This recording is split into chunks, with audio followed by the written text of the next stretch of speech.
Wait, is Cities Skylines 2 good now? As you probably already know, the Cities 2 launch wasn't all that hot. Performance woes, a generally shallow simulation, a lack of features, and more made for frustration and disappointment, often reflected in the game's review scores. But Cities 2 released in October 2023. Surely then by now, we can put all of this behind us. We start with probably the biggest win for Cities 2 over the last year or half a year in my view. This. The biggest win by far, the regional packs. Not the few major updates that it has seen in the last 6 months or so, but rather these, bringing a massive amount of much needed residential and commercial and office building variety. These flavor packs are completely free to download. Another win. And include some staple architecture, predominantly from Europe, think UK, France, through to Eastern European, and a lot more American style from coast to coast. Some service categories, and especially a shout out to schools, also see new buildings. Train stations, emergency services, signature buildings, and parks also feature fairly heavily here in what is a much more fully fledged roster. I've experimented a little bit here in the footage that you're seeing at the moment with some of those new building types, maybe 4x4, 5x5 plots with a little bit of variation, mixing them within one another. The settlement shows a lot more variety and flair than one could have ever had a year ago, yet it still looks relatively cohesive. Like most things for the double-edged blade that is Cities Skylines 2, these packs have a few drawbacks. I would say the in-game UI feels like it just simply can't keep up with all of the new options. Without modding, it can genuinely be pretty annoying to swap between all of the different ones. Features that might disable, hide certain options without making a whole new mod playset. Or maybe the ability to paint with multiple styles simultaneously would be really appreciated to help flesh out what is already there, sort of blending and weaving the styles together. It's also gotta be said, the very fact that these packs are effectively modded into the game does feel a little bit off, though it also gives you flexibility when it comes to something like storage. If you have as limited storage space as I do, seem to constantly be running out, then be prepared. These packs will require at the moment about an additional 20 gigabytes of storage. Some of them are big boys. The last major update to the game, another category of wins for sure that I meaningfully covered, was the Detailers patch. This double whammy patch update brought no shortage of variety and customization to our cities. The aesthetic appeal, little things and big, right? From terrain textures through the many decorations on offer, from benches to rocks to rubbish bins and everything in between. The changes alongside recent updates have helped tremendously with the variety on offer in Cities 2, the overall builder's catalogue, if you will. The cadence of both major updates and communications around the game have certainly slowed in recent times though, especially compared to the release window.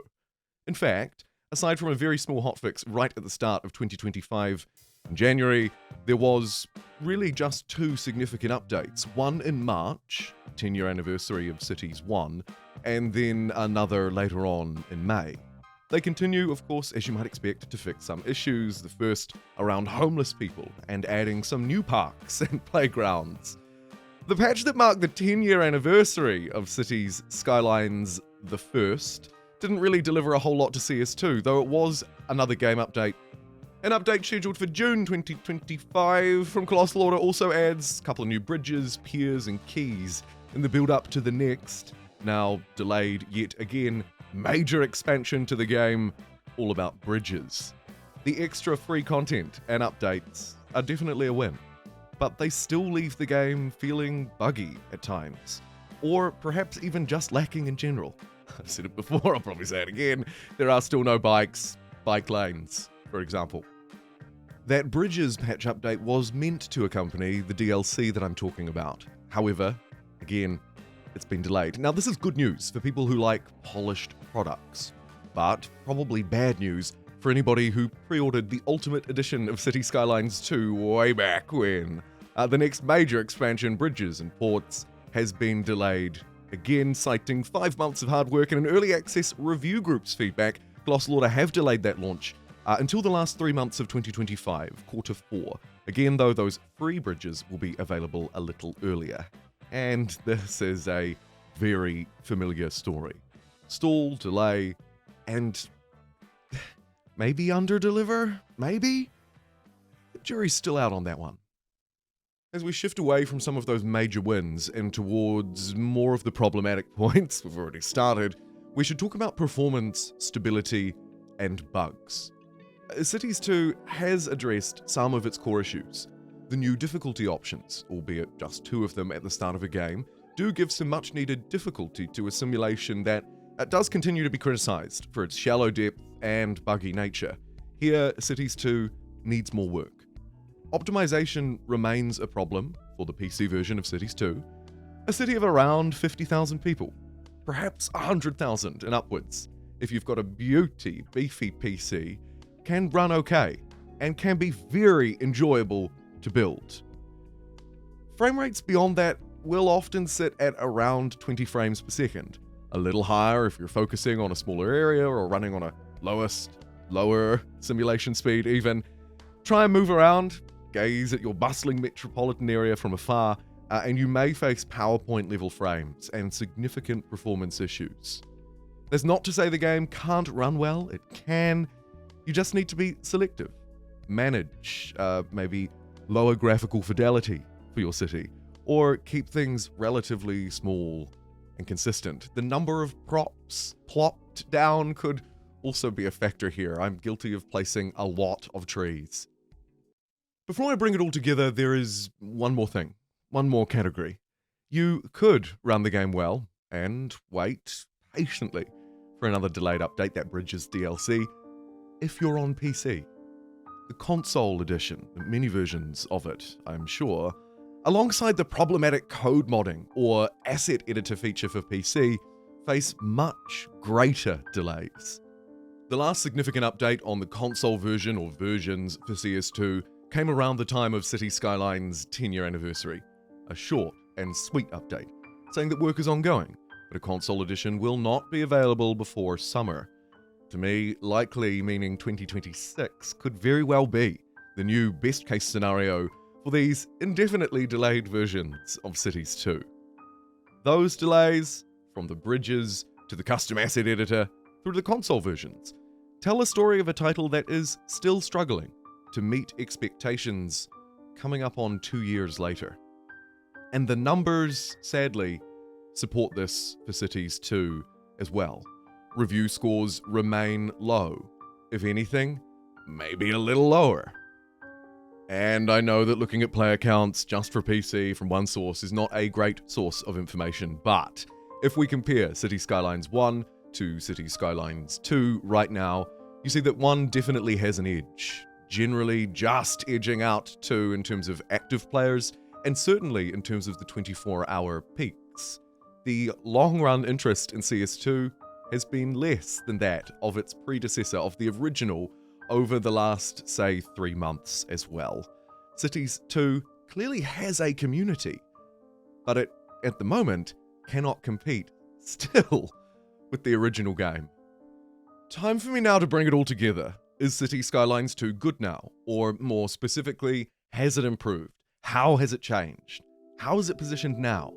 And the big question, Cities 1 versus Cities 2. And you know, I actually think that that is a real credit to the franchise more broadly. Certainly to the significance of the first game.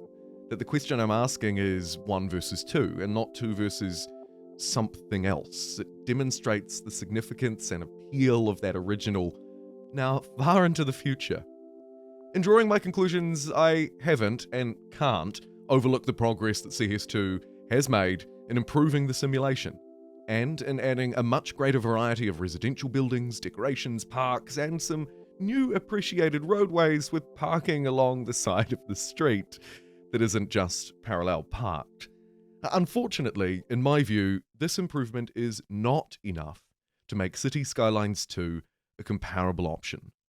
If all things were magically equal, I suspect the conclusion here could have very well been different. However, they are not equal.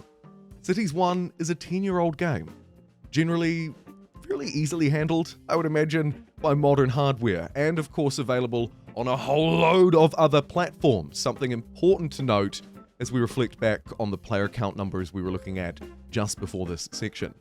Cities 1 continues to have a much broader range of extras as well, of extra content, both paid DLC as well as free-to-play, community, modded content.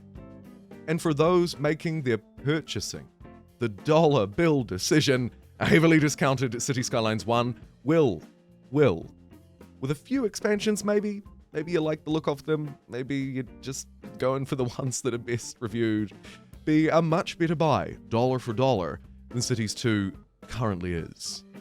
Don't get me wrong, I do enjoy building a little city. I enjoy recording the wee clips that you've been watching. I genuinely do. Cities Skylines 2 can be a very fun experience, and being 10 years more modern than the original, of course, has an upside. It definitely makes it appear, look more like a modern game. Generally, though not always, crisper, and more graphically impressive. I like that about it.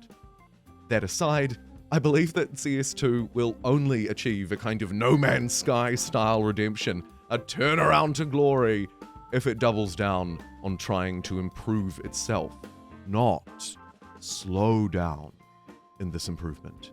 We need more fixes, more improvements, and a clearer plan for the future, not a slowing of updates and more delays. Of course, it's a fine balance here, and I'm sure that there are resource challenges and many others that they're facing. In short, I think that Cities Skylines, the first, remains as the definitive city builder. But I'm not here to rip you off. Let's answer the premise. Is Cities Skylines 2 good now? Well, look, it really is complicated. Yes, the game has improved. Yes, it looks good and has huge potential thanks to a solid foundation of growing buildings and a roster of infrastructure. But it isn't there yet. And I genuinely don't think it's able to dethrone its predecessor. Is it good? Yeah, it can be. But Cities Skylines 1 remains really the better of the two. Thank you very much for watching. I'll see you next time.